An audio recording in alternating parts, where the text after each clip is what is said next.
Nicky, people keep mentioning due diligence to me. Can you explain what that is and why I should care about it? So, Kirsty, due diligence, that is it's usually when there are some other circumstances, but it's usually when a buyer is looking to buy a business.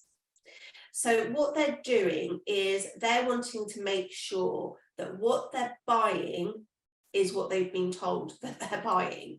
So they will go through, I'm only going to go very high level here. I'm not going to go into the real detail because that could take hours. What they would normally do is they will, depending on the size of the deal and the risk of the deal, they will usually actually go in on site and do some due diligence on site, make sure that they actually see their premises, make sure that they can see the physical assets, ask various questions.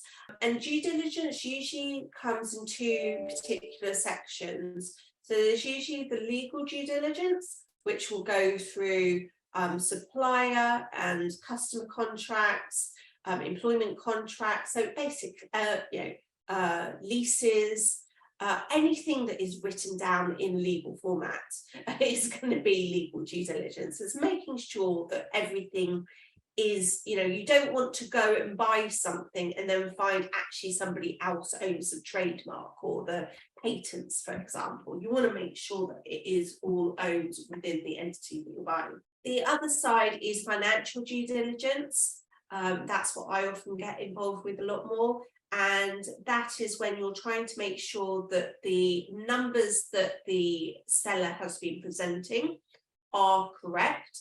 So if I'm looking at them, I'm doing, it's almost like an audit in some ways. You're approaching it in that same way. You're checking the substance of those numbers. So you're looking at trends in there, you're looking at the substance, making sure that there is underlying proof for them. So for example, checking their HMRC records, checking their bank statements. So looking at all things like that.